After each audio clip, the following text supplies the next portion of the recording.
Bonjour à tous. Donc, je m'appelle Philippe Rollet. Je suis, comme l'a dit Andrés, c'est la pression. Vous êtes très impressionnant.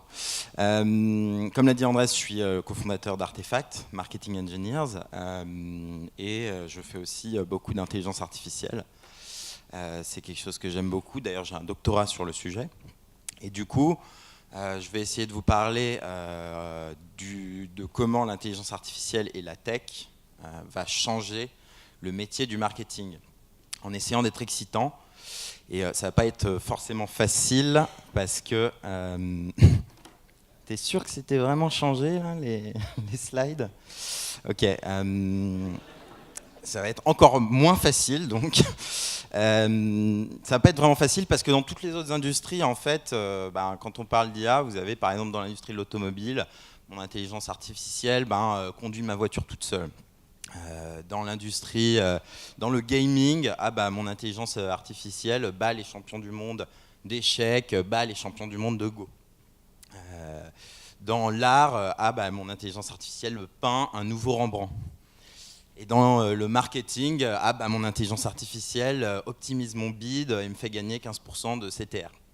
Et du coup, c'est vraiment bien de gagner 15% de CTR, on le sait tous, mais ce n'est pas transformateur du métier.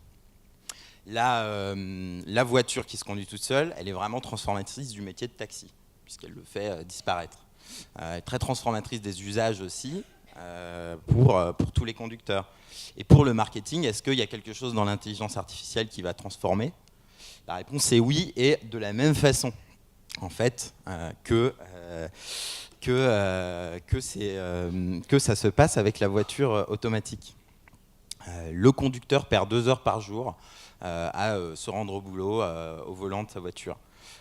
C'est une tâche répétitive, il pourrait l'utiliser à faire autre chose. Le marketeur et la marketrice perdent au moins 2 à 3 heures par jour à faire des tâches répétitives et sans valeur ajoutée. La voiture automatique va faire gagner ces 2 heures au conducteur. En revanche, autant elle va être capable de conduire, autant il faudra que le conducteur donne la direction et dise où il veut aller.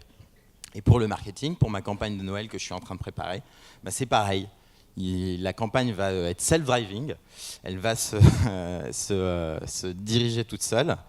En revanche, il faudra que les humains, avec leur capacité de création et d'imagination, donnent les objectifs, la stratégie, les créas, les messages, pour que l'IA puisse emmener la campagne là où il faut. Parce que, à la différence, en revanche, des voitures automatiques, le GPS n'existe pas. Alors, le GPS, en l'occurrence, c'est nous. Voilà, et si on rentre dans le détail des différentes étapes de ce qui se passe sur une campagne. Voilà, j'ai défini ma stratégie, j'ai dit que je voulais vendre des iPhone 10 pleins, pas à ceux qui viennent d'acheter un téléphone, etc. Ensuite, je vais construire mon ciblage à partir de mes insights conso. Ensuite, je vais faire de la création, donc créer les messages pour chacune des cibles, ensuite les diffuser et donc les activer sur chacun de mes leviers, et enfin mesurer et réadapter sur chacune des étapes. En fait, dans chacune de ces étapes, il y a tout un tas de tâches créatives et stratégiques pour nous, et tout un tas de tâches répétitives et avec moins de valeur ajoutée qu'on va pouvoir automatiser. Par exemple, dans les insights, la partie vraiment qui requiert de l'imagination, c'est de trouver les insights conso vraiment stratégique, mais à partir de là, construire les personas et les décliner selon les régions, c'est quelque chose qui peut être automatisé. Ensuite, quand je passe à la création, pour les personas que j'ai trouvés, concevoir le message et le produire, ça c'est le produire le master, c'est aussi quelque chose qui va demander des capacités humaines, mais la déclinaison de la création sur chacune des étapes, sur chacun des leviers, c'est quelque chose qui peut être automatisé. Et en fait, idem avec l'activation, la mesure, là la liste est loin d'être exhaustive, mais en fait c'est le fait d'automatiser au maximum toutes ces étapes et de les rendre seamless en les intégrant entre elles, qui va pouvoir être transformatrice du métier. Et c'est ce qu'on appelle marketing as an API. Et donc l'idée c'est de dire tout ce qui est exécution, operating, optimisation de la campagne, c'est pour les machines, et Nous, les humains, on va se garder la part belle, l'imagination, la création, la stratégie. Voilà, alors pourquoi as an API, hein, l'API d'un service, c'est l'outil qui permet un accès automatisé. Par exemple, l'API de Météo France, c'est ce qui permet à un chatbot d'y accéder pour donner le temps qu'il fera demain.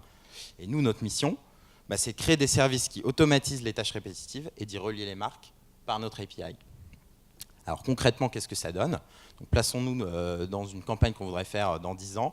Donc la CMO se réveille le matin en 2027 et se dit, mais j'ai trouvé, ce qu'il faut que je fasse, c'est vendre de la brioche aux seniors. Voilà. Donc très bien, ok Google, je vais vendre de la brioche aux seniors aujourd'hui. On va voir qu'en fait, avec tout ce qui est en automatisant chacun des maillons de la chaîne et en faisant en les branchant entre eux, toute cette expérience va devenir vraiment très fluide.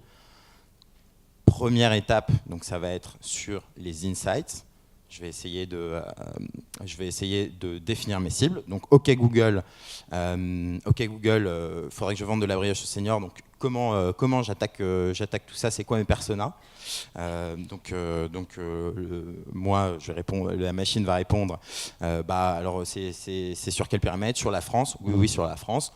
Ok, alors il y a le couple actif qui voyage beaucoup, il y a la veuve célibataire qui vit en campagne, enfin du coup célibataire, oui, il y a le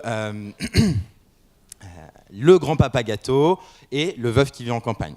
Donc, moi, la CMO, je réponds, bon, le veuf qui vit en campagne, la veuve qui vit en campagne, c'est à peu près la même cible, donc ça, tu vas me les regrouper. Ensuite, le couple qui voyage, moi, c'est pas trop ce que j'avais en tête pour ma vente de brioche, donc ça, tu vas l'enlever. Et en revanche, sur ces deux cibles restantes, tu vas envoyer le brief au créatif pour qu'il commence à travailler sur ces deux cibles.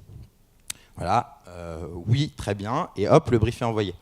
Donc ça, c'est pas de la science-fiction. D'ailleurs, je pense que vous avez déjà commencé à voir certains outils sur le marché qui font ça. Donc là, il y a un petit exemple de ce qu'on a fait nous là-dessus, où on a un outil qui, à partir d'un brief de dire les seniors en France, etc., va faire automatiquement le découpage en différents profils, permettre de les regrouper, de les fusionner, de les adapter, et ensuite construire automatiquement un brief qui va pouvoir être envoyé au créatif pour chacune des cibles. Ensuite, le créatif reçoit les briefs et va pouvoir construire ses messages. Et donc, comme tout bon créatif, il va avoir plein d'idées. Donc, il va dire, j'ai, ok, très bien, donc la brioche, l'allié du petit déjeuner. Pour le goûter, pour les petits-enfants, ce sera génial. Qu'est-ce qu'il va pouvoir dire d'autre? La brioche du terroir, la brioche française de vos campagnes, etc., etc. Il va imaginer tout un tas de messages, tout un tas de façons de présenter le message, tout un tas de propositions de valeurs, etc., pour chacune des cibles. Et cette partie-là, c'est une partie à haute valeur ajoutée. Et c'est nous qui allons la faire. En revanche, la partie, une fois qu'il a tout imaginé, de dire, maintenant je teste, je regarde ce qui marche bien, ce qui ne marche pas, j'optimise, tout ça, c'est la partie qui est automatisée. Donc lui, il va dire à la machine, voilà les idées, maintenant débrouille-toi. Et la machine va dire, ok, très bien, je regarde. Et en fait, en testant un peu toutes les créations diverses possibles, en regardant combien elles font d'impression, en adaptant la diffusion, etc. Trouver en fait le message optimal pour chaque cible. Ça, c'est quelque chose qui, quand on fait une grosse campagne, comme vous pouvez l'imaginer, quand on fait une grosse campagne sur plusieurs pays, avec énormément de créations, de messages différents et de systèmes différents, il y a beaucoup de temps à gagner en scalabilité à avoir une machine qui va faire ce calcul d'optimisation de quoi passer tout seul. Voilà, une fois que j'ai fait ça, je passe à la partie activation. Il faut diffuser mon message. Et là, du coup, OK Google, tu connais, ou Alexa, tiens, pour changer, pourquoi pas, ils y arrivent bien aussi. Alexa, maintenant j'ai ma cible, j'ai mon objectif business, j'ai mon plan média, j'ai tout un tas de créa. Donc tu connais la musique, tu l'as déjà entendu plein de fois, c'est la bonne personne, le bon moment, le bon message, etc. Et il faut me faire la diffusion. Donc ça, vous avez déjà vu, Thomas, il faut qu'il soit touché. Donc on peut le toucher de plein de façons, il a son parcours. Peut-être que je vais d'abord l'aborder avec un email, ensuite je vais lui faire une pub display, sauf que si ça n'a pas marché, je vais lui envoyer un SMS, etc., etc. Et chacun aura un message plus ou moins adapté en fonction de tout un tas de facteurs. Voilà quelque chose qui à terme, du coup, sera déroulé complètement automatiquement. durant la campagne. Actuellement, c'est des choses qui commencent à être faites aussi. Hein. Donc là, pareil, hein, à chaque fois, je vous montre des petits des POC ou des choses d'ailleurs, parfois en production, qu'on a faites sur ce sujet. Je vois que ça clignote en rouge, donc je vais accélérer un petit peu. Donc ensuite, la dernière étape, on va pas s'étendre là-dessus, hein, reporting. Donc pendant que c'est en train de diffuser, que la machine est en train de s'éclater, à optimiser, à passer ses petits messages à tout le monde, ce qui reste, c'est qu'elle nous dise comment ça se passe. Donc Siri, ça va bien ma campagne sur la brioche pour les seniors là? Oui, alors tel créa performe comme ci, donc on pourrait faire ça. Tel segment marche pas très bien, donc enlève-le de la pub, etc., etc. Et là-dessus aussi, évidemment, on a un certain nombre de choses qui sont déjà faites de reporting prédictif. Voilà, donc je vais clore là-dessus. Hein. Nous, ce qu'on cherche à faire, c'est créer et intégrer les IA pour que les humains n'aient plus qu'à donner l'input créatif et stratégique. On va voir les directions marketing, on demande c'est quoi vos pain points, et on crée des services qui les automatisent, et du coup qui rendent la tâche moins pénible. Merci beaucoup.